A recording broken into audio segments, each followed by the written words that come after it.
So I think the last time I was here was 2017. I'm really excited to be back because a lot of the conferences that I'm used to speaking at are much more stuffy and academic, and I feel free here. One of the reasons I wanted to present this is I don't know that I would have the opportunity to make this sort of presentation anywhere else. And the whole point of this presentation really was to give you some very personal insights or musings. So this isn't really so much of a scientific presentation as it is an initial sense of how this experience has had an impact on me. But it is going to be informed by some scientific findings. So I think as a disclaimer at the beginning, I'll emphasize this. These are just my own personal insights, and you're obviously free to disagree with anything I say. It's just how I feel. I always like to point out we're in Birmingham, which is not Tuscaloosa. It's where the football team. See, that's what I say. We're not in Tuscaloosa, so the Roll Tide thing, that's not us. Okay, so a little about me first. So I'm a clinical psychologist by training and a research scientist. So a lot of the work I do is clinical trial research, and my background is very behavioral and focused on smoking cessation, which for me as a graduate student served as a model for addiction, which I've used to carry forward, and I'm working in the trial now with psilocybin and cocaine dependence. What I'm not is, and this is important, I'm no shaman, I'm no guru or priest or sage, I'm none of those things. I'm not especially wise either. And I think that's important to point out because when you are working with a substance that can produce some extraordinarily profound experiences, it can be tempting sometimes for at least others to assume that you are the source of wisdom because you are associated with this substance, or there's something about you that's profoundly spiritual or meaningful. But if you really asked me how I see myself, I think these are the best images that capture me. And I should point out too, if you were at Dave Nichols' talk the other day, brilliant chemist and the preeminent chemist in this field, I have as much experience with chemistry as this character on the right. In fact, he probably has more than I do. Like I said, I was here in 2017, and at the time I talked about this idea, this hypothesis I have about the psychological effects of the psychedelic experience. Really, what is it all about? And my feeling is that on the psychological level, it's about awe, and I'll say just a little bit about that. I think it's important to note that the psychological explanations don't compete with any of the neurobiological explanations that Dave presented the other day. I just think that these are correlates of one another. So if we have some idea about changes in the default mode network or serotonin receptor downregulation, these are all really important. But I'm also interested in what are the subjective experiences, what's the psychological level of explanation. And awe is this really important emotion I've learned. It's an emotion that we experience whenever we're in the presence of something that's so large and outside of our understanding that a few things happen. First, we feel very, very small, right? We feel so small that in some cases it feels as though we don't exist. And this can be a very therapeutic experience insofar that the sort of self-nagging thoughts that we deal with every day, we get a break from. We're not even aware that they're there. It's also beneficial for us as humans, as living, breathing, thinking, social organisms, because it makes us more likely to cooperate with others when we're thinking about ourselves less. Also, it directs our attention to something that's really magnificent. And that too can draw our attention away from whatever it was that might have been really upsetting us. So imagine you have a terminal illness, and in many ways you're perseverating about where you might be going. And you might have some ruminative anxiety. For your attention to be drawn to something really magnificent and awe-inspiring for a period of time can also be liberating, and you might return thinking, what was that I was worried about again? I almost can't recall. And then finally, as I mentioned, you're in the presence of something so large and different that you have to change the way you view reality. And I think that's why often in these experiences, people have these profound changes in the way they see the world. There's something new about the world after these experiences because something almost cognitively has changed, right? They're able to see themselves or others in a different way.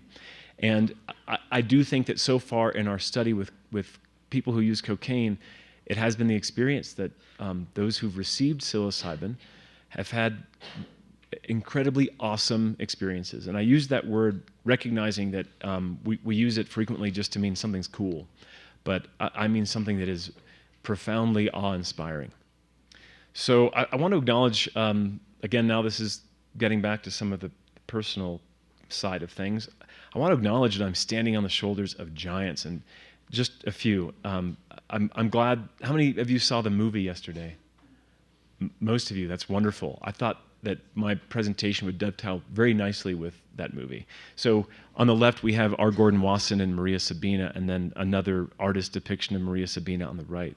I think it's important to acknowledge Maria Sabina and a long line of elders or elder traditions across a number of indigenous cultures. So those of us in the world of Western science might sometimes mistakenly say that we've discovered a compound, or we've discovered that it might be beneficial, therapeutic, or healing, but it's worth mentioning that there are a number of traditions that have been aware of this for a very long period of time.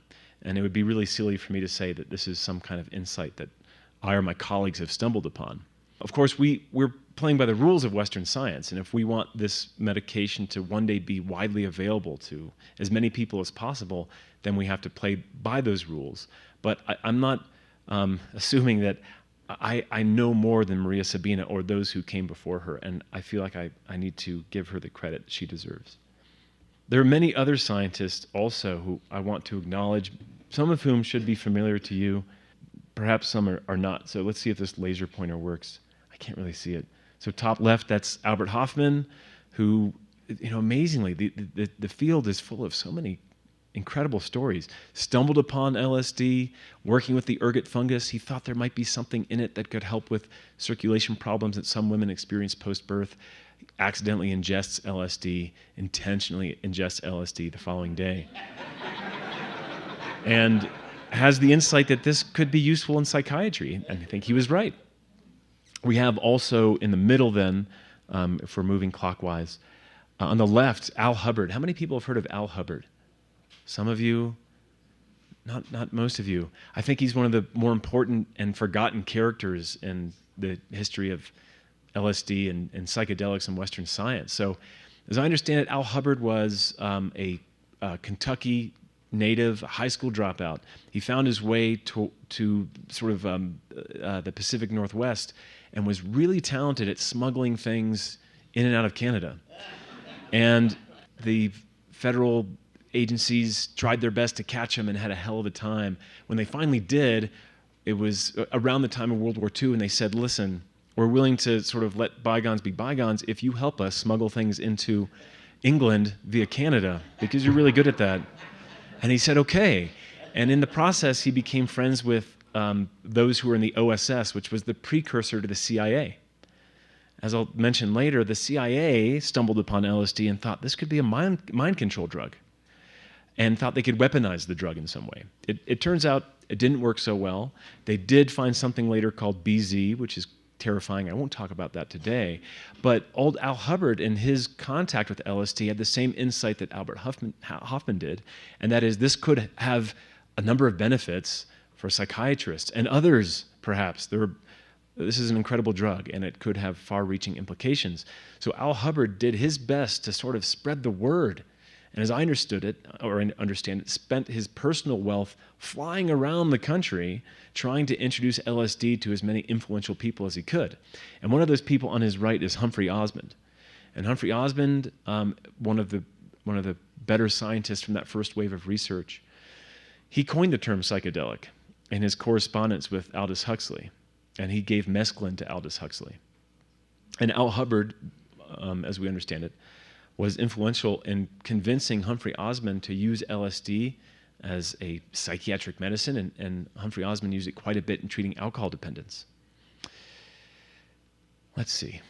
Sidney Cohen is on the far right. He was a psychiatrist based in Los Angeles. I think he may have been the psychiatrist who administered LSD to Cary Grant and others. But he published some really important early work showing that The rates of suicide and psychosis after LSD administration are in fact quite low. Now, I should also say about Al Hubbard, a funny story. He was quite upset at Timothy Leary's antics. He felt Timothy Leary was really derailing the attempt to legitimize LSD as a useful medication, and at one point said, "I'm going to fly to Boston, knock on his front door, and put a bullet in his chest." And apparently he had to be talked out of doing that, but he was close to doing it. Okay, so we have Dave Nichols on the bottom left. Hopefully you saw his talk yesterday. The preeminent chemist in this field. Roland Griffiths to his right. And Roland's done some really fantastic work in this newer era of psychedelic research, and it's been an inspiration.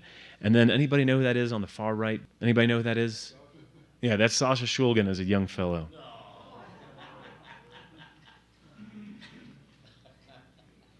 Now, there are others who have inspired me, and I think they're worth mentioning, and here's something that I wouldn't ordinarily do in a more proper, formal scientific conference, okay?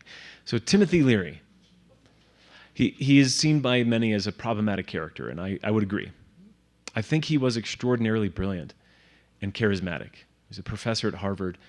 I do think that upon discovering or having these psychedelic experiences, he had this feeling that, hey, I don't know how much I can really accomplish in the world of science, but I really think I could change the world if I could spread the word. I don't know that that was the best idea, and he certainly acted up a bit and seemed to enjoy media attention and would do what he could to court that attention.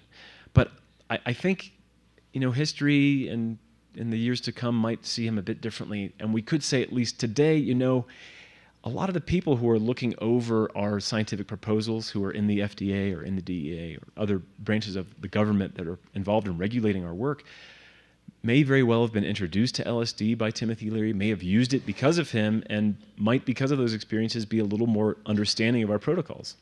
So I think we have to acknowledge that he may have played a role that had some benefit, even though for many he's seen as something of a villain. His book, The Psychedelic Experience, also is a brilliant piece of work, and a number of the insights that he uses in that book we also use in the treatment model that we use today. I'm sure most of you know who this is. This is Ken Kesey. I think he may have played a similar sort of role, probably introduced a lot of people to LSD who otherwise would not have been introduced to it. Now, he had a very different idea. Often he would just spike the punch bowl and invite people to a party, and they often weren't aware what they were about to ingest. But he thought that was funny. I love his work. I love One Flew Over the Cuckoo's Nest, Sometimes a Great Notion. And although it's not his work, I think Tom Wolfe's Electrocool Acid Test is one of my favorite books. And I also want to acknowledge, this is well outside the realm of science, but I have to acknowledge this guy too.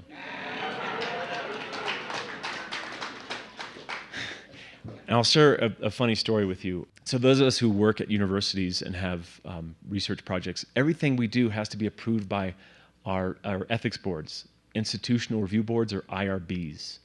Okay, so we propose our scientific studies, and they're typically a group of scientists, physicians, laypersons from the community who will evaluate what we do, and often will have feedback, things that they want us to do that are often focused on protecting the safety of our participants, and I value that. Now, when I was first proposing my study idea to my university's IRB, they wanted to meet with me in person, which is not typical.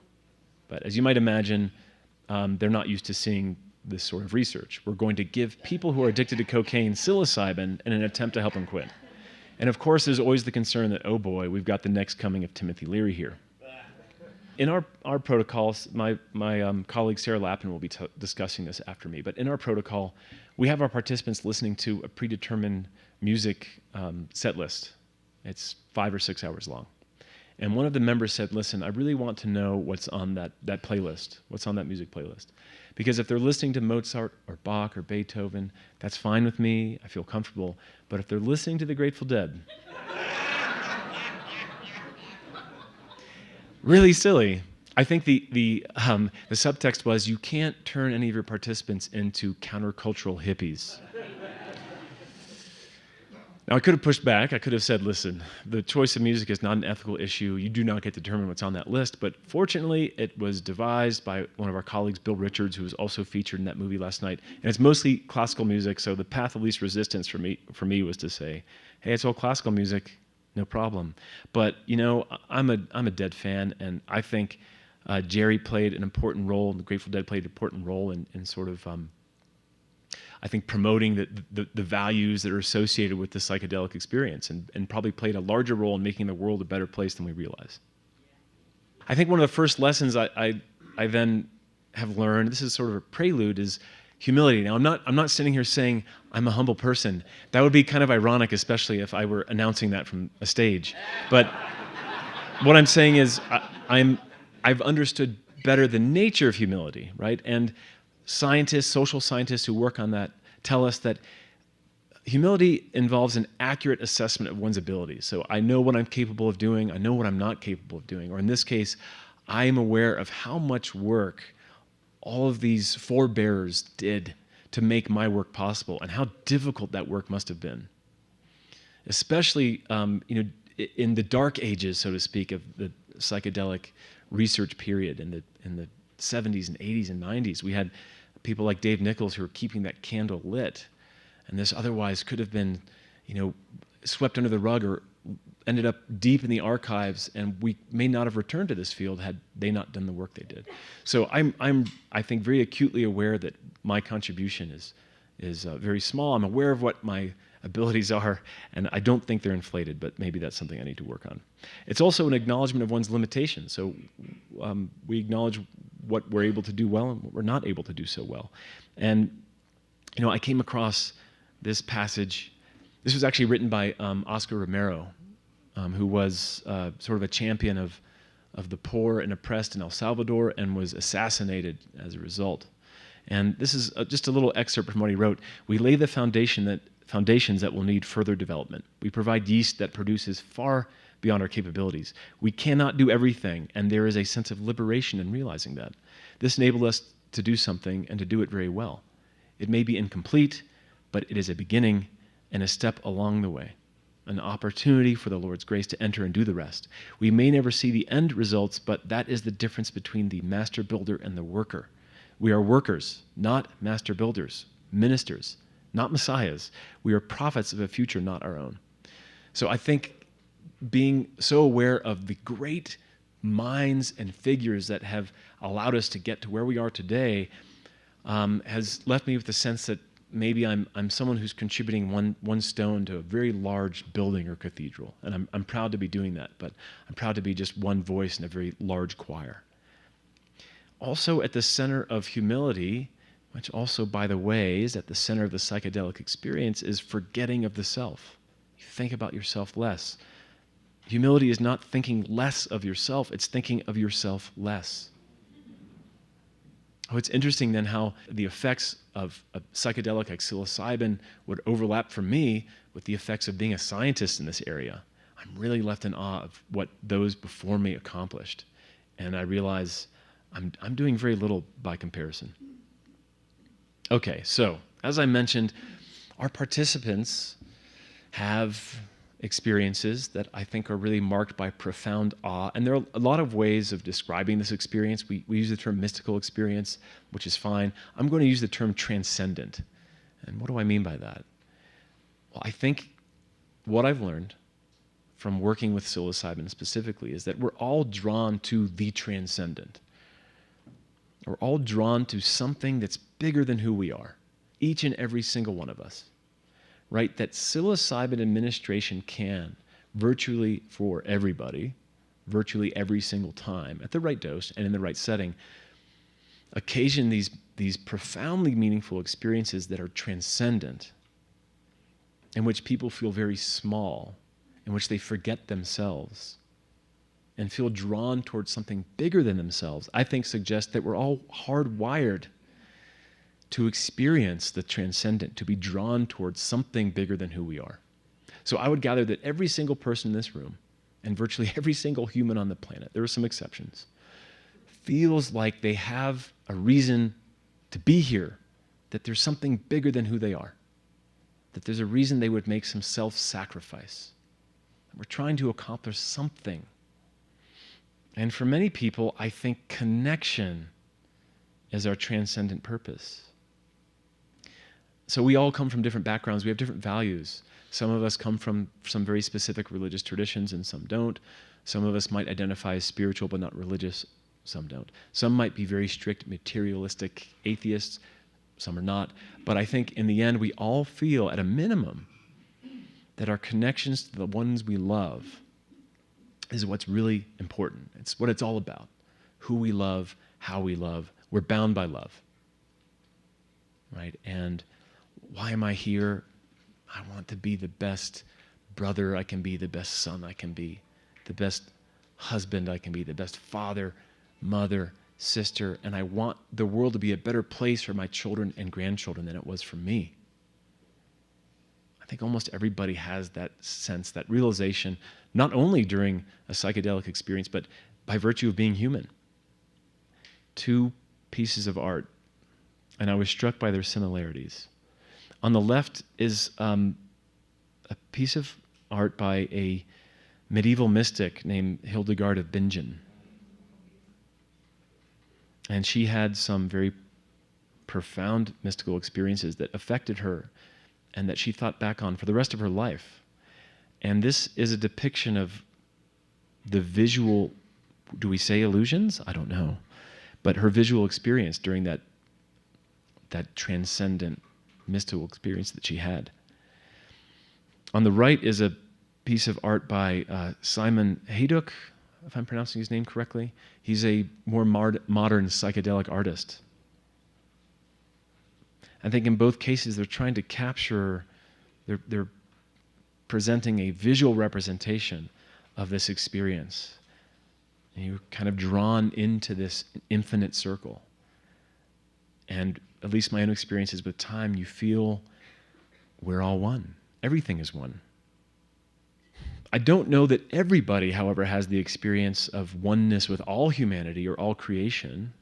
But like I said, I think at a minimum, it extends to family. In the case of addiction, there's a motivation to change because people have that realization that, my God, I have alienated everybody I love for this hedonic pursuit because of cocaine. I've ruined marriages and relationships. My children don't talk to me. My grandchildren don't know me. I can't believe I've done that.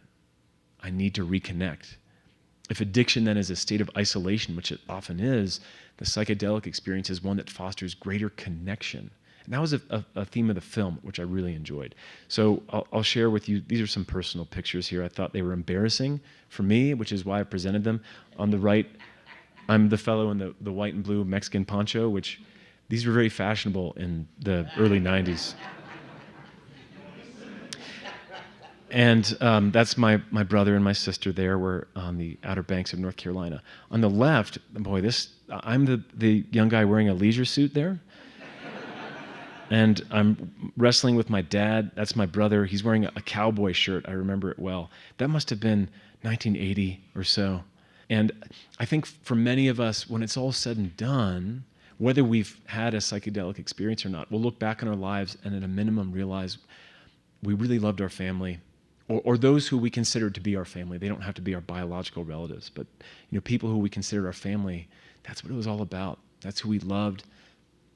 That's what gave our lives meaning. And that's what I'm seeing as a therapist, and it really almost gives me goosebumps to talk about, because time and again, after the administration of psilocybin, that's the realization that people have. I'm here for my family and for others, and it often extends outside of immediate family, and that's really beautiful. And that brings me to my third lesson. So our connection extends to all humanity, in fact, all creation. Our success as a species depends on it. Right? We have to be able to see that we're all in it together. I mean, that's just a matter of fact. The more we cooperate with one another, the more we thrive. The less we cooperate, the less we thrive. And I think a lot of the problems that we have today really stem from our unwillingness to cooperate. And you think in this country, I'll talk about this in a little bit later, but in this country right now, we're extremely polarized, politically speaking. And I understand the anger. Personally, I probably understand the anger from the left more so than I do the right, but I can tell you that it's not doing us any good to see us as enemies, to see one another as enemies, right? That's probably the formula for failure. So the question is, how do we really get to the point where we realize we're all in it together? Truly, we're all in it together. I don't know. I don't know that people always have those experiences. Often they do, but not always. So Birmingham, Alabama, where we are, was really sort of the crucible for the civil rights movement. And we're very proud of that today. At one point, it was one of the most segregated cities in the United States. I think the most segregated city in the United States. And that's why the civil rights movement really began in that city. This is a quotation from Martin Luther King Jr. that really captures this idea well. We must learn to live together as brothers, or we will perish together as fools. I think that's a fact. Another quotation I've really come to love: if we have no peace, it is because we have forgotten we belong to each other. That's Mother Teresa. So I think, as a matter of fact, and this has been another realization that I've had, often because I hear people report this, as a matter of fact, we are all one. So what do we have here? I am no astrophysicist or cosmologist, but my passing understanding of the cosmological singularity is that at some point in the finite past, the universe was contracted down to a state of infinite density. So in layman's terms, I think that means everything in the entire universe was once located in one very small place.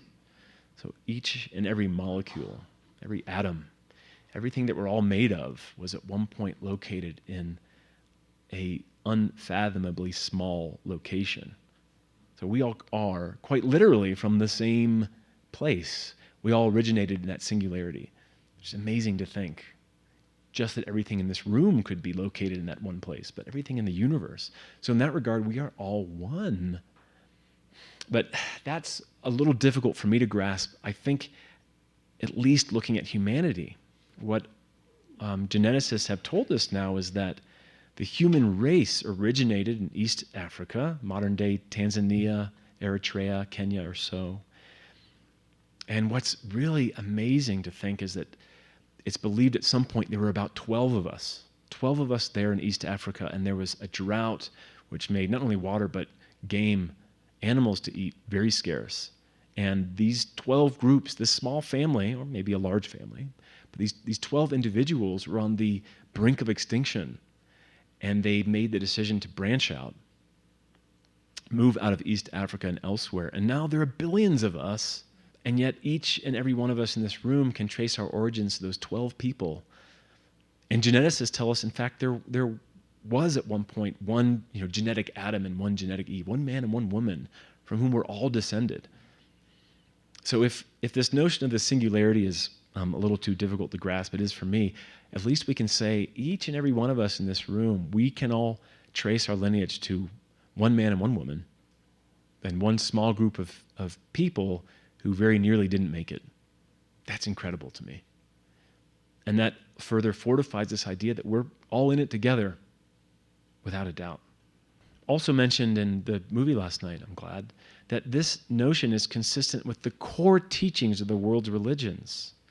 I want to mention that because my feeling is that in many psychedelic circles, there's a degree of antagonism toward world religions. And I understand that. I understand where that would come from. And I think often religions can serve as maybe tribal identities that can promote aggression and violence and not cooperation. So I can understand this antagonism, but I think at the core of the world's great religions is this sense that, we're all one, we're in it together, and it's important to be willing to sacrifice yourself for something bigger than who you are. Okay, so anybody know who the man on the left is? Yes, we all got that. How about the man on the right? Not George Leonard. Right, so, and a very important psychedelic figure who I think is somewhat forgotten, it's Houston Smith. Houston Smith. He was a scholar of religion at Harvard, and he connected with Ram Dass, Richard Alpert, he was known as at the time, and Timothy Leary, and together they had this insight that, hey, these LSD experiences are very much like the mystical experiences of the world's religions, great leaders, figures, sages, saints, and others. He played an important role in recognizing that. And, he was a great admirer of the world's religions himself. He wrote two really fantastic books. The World's Religions, I think, is still the primary textbook used in comparative religious studies, and another one that if you're interested, you should see. Now, of course, Ram Dass became someone who was quite religious himself. He still is. He's still with us. I think what this means is our umbrella should be big. Right? We have to recognize that there are probably allies from these religious traditions, and we should be open to that. There are probably some who are not from more fundamental or conservative religious traditions, but I think there's room for them too, and we could probably persuade them to be on our side. Okay, so this is Exhibit A for me. One of my favorite bits of Al Hubbard-related data. Okay, so as I mentioned, Al Hubbard was a devout Catholic, funny enough. Kentucky high school dropout, devout Catholic, smuggler, and apparently he had this vision of the Virgin Mary, of the Holy Mother, had this vision that she wanted him to spread the word, to get LSD out there as far and wide as he could. Now, some people say that was somewhat tongue-in-cheek, that he may not have believed that himself. But I think the recorded history shows that that was his conviction. So he was able to administer LSD to a Monsignor Reverend Brown at the Cathedral of the Holy Rosary in Vancouver. And this is what the Reverend Brown said. It's really quite beautiful. True scientific knowledge is the honorable objective of man's inquisitive intellectual faculties. The sciences have divided into myriad sections the vast, seemingly limitless data that is ours to learn. Over the centuries, man has gained collectively, drawing on his predecessors and sharing with his colleagues and successors. Each division of scientific knowledge has produced proof conclusive of the supreme being responsible for the perfection of order our scientific minds uncover.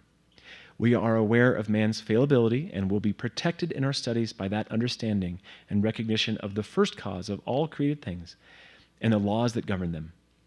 We therefore approach the study of these psychedelics and their influence in the mind of man, anxious to discover whatever attributes they possess, respectfully evaluating their proper place in the divine economy. We humbly ask our Heavenly Mother, the Virgin Mary, help of all who call upon her, to aid us to know and understand the true qualities of these psychedelics and full capacities of man's noblest faculties, and according to God's laws, to use them for the benefit of mankind here and in eternity. Right? So it's fascinating to me that not only was Al Hubbard able to convince a reverend Catholic priest to have an LSD experience, but he did in 1957. It shows that also at the time there was nothing a fringe or aberrant about LSD. It was considered pretty mainstream medicine. But also this shows that the religious community can again be part of our umbrella and be our allies. I'm convinced now that transcendence is a fundamental part of the human experience. So in 2017, I showed Abraham Maslow's hierarchy of needs. Who's heard of that before? Raise your hand. Have you heard of Abraham Maslow? Many of you. So he was a famous psychologist, and he had this notion that people have this motivation to seek first their basic needs. They need food, shelter, and after that's been taken care of, they can move up this pyramid to other things like connection with others and self-esteem. He amended this hierarchy such that at its end, in his theory, self-transcendence was at the very top, right? That's what we are all seeking ultimately, right? That it's not just self-actualization. It's not being the best version of ourselves we can be, but devoting ourselves to something bigger than who we are. And I'm convinced because all those who have had these mystical or transcendent experiences, that our brains are hardwired for this, and that it is a fundamental part of the human experience to strive for something that's bigger than who we are. And this experience not only is fundamental, but it's profoundly therapeutic. To forget yourself, forgetting yourself, profoundly therapeutic.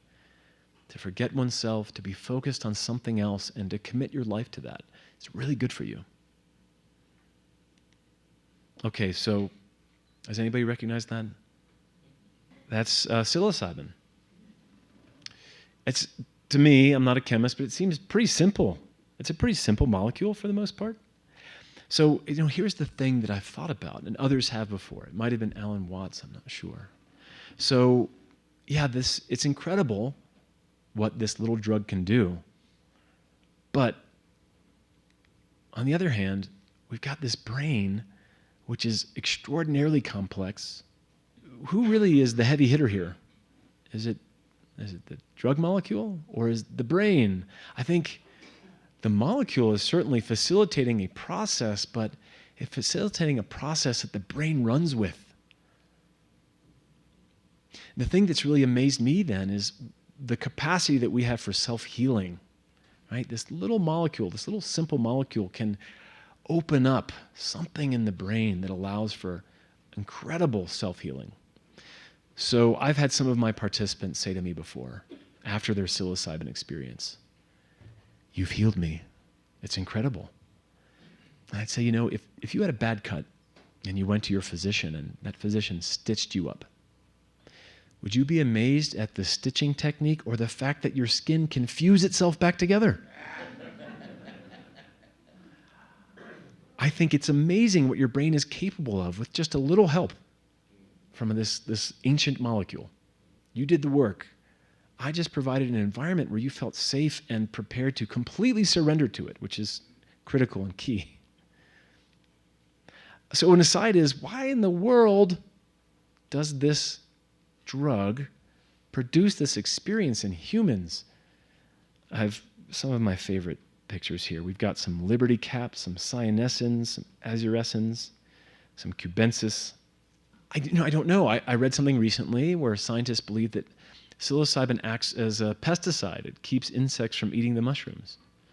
Okay, so maybe it's just happenstance that it keeps insects from eating the mushrooms and produces some profoundly meaningful transcendent experience in humans.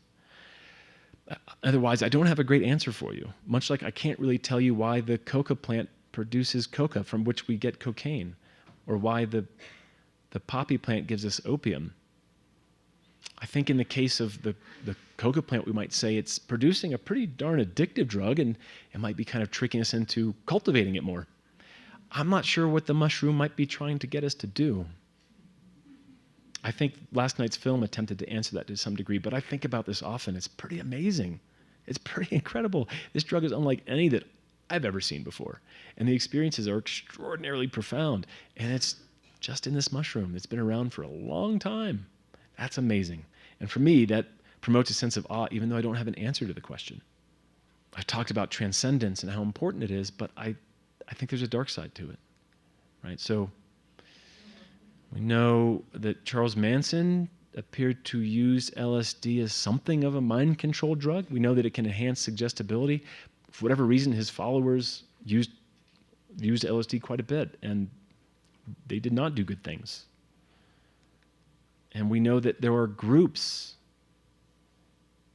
that felt and feel compelled to some higher purpose and do very violent things as a result. We also know that, as I said, this sense of transcendence or oneness doesn't always extend to all humanity, but only to our tribe with tragic, disastrous results. These are global deaths and conflicts just since 1400, and it's millions upon millions of people who've been killed. I think often because we fail to see that we're all in it together, right? That we're, as Carl Sagan said, inhabiting this pale blue dot in this vast universe. That our success depends on one another. That our fates are intertwined. But when that only extends to our tribe, our nation, our in-group, whatever that might be, the consequences are disastrous. Millions of people suffer and die as a result. So again, one interest of mine and a question I have that I haven't answered is, how do we get this transcendence, this connection to others to extend to not all humanity, but also all creation, right? I don't know. I wish I did. As I mentioned, the CIA was convinced that LSD would be put in our water supply by the Soviets, that they'd use it to convert us to communism. This book is fantastic. It's very funny too. This sort of cloak and dagger espionage. But the CIA really was convinced of this. And so if you were a CIA agent back in the day, you were often required to ingest the substance because the assumption was if and when the Soviets catch you, they're going to give it to you. And you need to prove yourself now. So there were some really funny anecdotes. So imagine Dave Nichols and I are partners at the CIA. I could come to work one morning and sit down, ready for my day and drink my coffee. And Dave would say, hey, I just gave you 500 micrograms of LSD in your coffee. You might want to go home. This sort of thing happened. The agents were instructed to dose one another. Now, the thing is, these agents, after these experiences, as far as we know, did not walk away realizing, hey, even the Soviets are our fellow humans. We're in it together. Oh, no. They were still committed to the cause. And yet something tells me that if we do it right, that there will be this sense that we're in it together and we don't want to wage war. And I think this is what made the countercultural revolution of the 60s, late 60s, so frightening to many like Nixon. People having this realization that we're all in it together means they don't want to go to Vietnam to kill other humans. And they don't want to commit their lives to the acquisition of wealth at the expense of others. These are frightening concepts for Nixon. So no one's going to go to Vietnam and everyone's going to sign out of capitalism all at once. You know, how do we come together? So if love binds us, if we need to realize we're all in it together, how do we bring that about? And I think empathy is crucial. Why? Often, when we work with people who are struggling with addiction, it would be tempting to confront them directly and say, don't you know this is ruining your life and killing you? It turns out that doesn't work. In fact, people often push back and want nothing to do with that. If any of you have a teenage child or have had one, you know what I'm talking about. You tell them one thing, they'll do the opposite. Right? So direct confrontation is very tempting, but at the core of our philosophy as those who work in addiction is that we don't tell people what to do. They have free will, and more than anything, we try to extend to them our empathy, because it's in that context where people feel heard and understood and cared about and valued that they're willing to change. Okay? So look, there's no reason we shouldn't be pissed off about injustice in the world. But I think we have to realize that the vast, vast majority of people are good people. I would say even those who voted for Trump. And maybe some of you here did. And I would say you're absolutely not a bad person for doing that. And absolutely I could understand your reasons.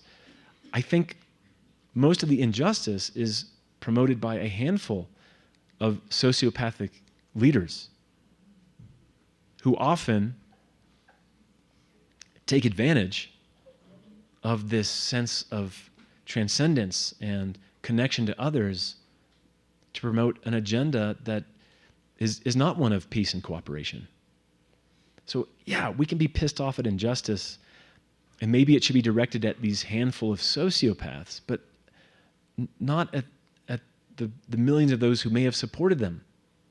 We have to be willing to open our hearts and listen more than we do argue. And I think that's crucial in this world of social media. There's a lot of arguing taking place, and I don't think anyone's mind is changing. People just become entrenched in their views. So I think if we really want to connect, we have to be willing to try to understand, to hear. And one of my favorite psychologists, Carl Rogers, would say, we want to extend unconditional positive regard, right? People want to feel that they are valued unconditionally, that they're loved. And I think when people feel that, then they're willing to change, and that's what's going to bring us together. So here's another picture, hopefully embarrassing, of my family and I, and I'm on the far right, wearing that ringer tee. As I remember, that shirt said something like, when I'm good, I'm very good, but when I'm bad, I'm absolutely awful.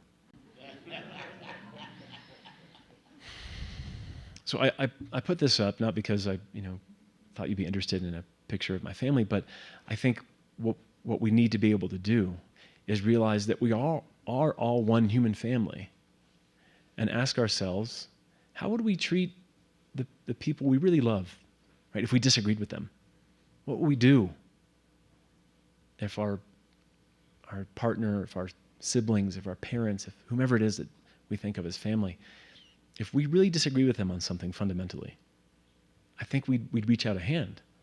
I think in the same way, I often mention this as it pertains to the war on drugs. What would you do if someone you loved was really struggling with addiction? Would you say, time to call the police and have you incarcerated? Of course not. That's absurd. Then why do we do that as a policy? Why do we do something to our fellow Americans or humans that we would never think to do to someone we love? I think in all things we need to step back and ask ourselves, how would we react if this was someone I really loved, was part of my family? So here's a final lesson. I think back to that statement, that prayer from Oscar Romero. There's this idea that there's only so much we can do, right? And there's a liberation, a sense of liberation, realizing that. Right? So there's a lot that I think we all want to accomplish. We all feel called to something bigger than who we are, some transcendent purpose. That's fundamental to who we are. And some of us, rightly so, get pretty darn angry at the injustice in the world. And I'm glad we do. Glad we do. We should. But at the same time, we occupy this pale blue dot for a really short period of time in the grand scheme of things. There's only so much we really can accomplish. We certainly should try our best, be the best version of ourselves we can be. But we also have to realize that we need to stop every now and then and be grateful for what we have. Just having consciousness is this incredible gift. Just that we exist is incredible. That you get to experience day after day, and new weather patterns, and new and interesting people and cultures and foods. All of these experiences are incredible gifts, and we need to stop and savor them. And I think that's also what the psychedelic experience is about. Our attention is drawn to something so incredible that in that moment, time seems to stand still. And there's benefit to that. So in whatever sort of justice we're hoping to contribute to and accomplish, we have to take time for ourselves and take a look around and be grateful for what we have. I think in many ways that's what this festival is about. So I'm going to leave it on that slide, and if we have time for questions, I'm happy to take them.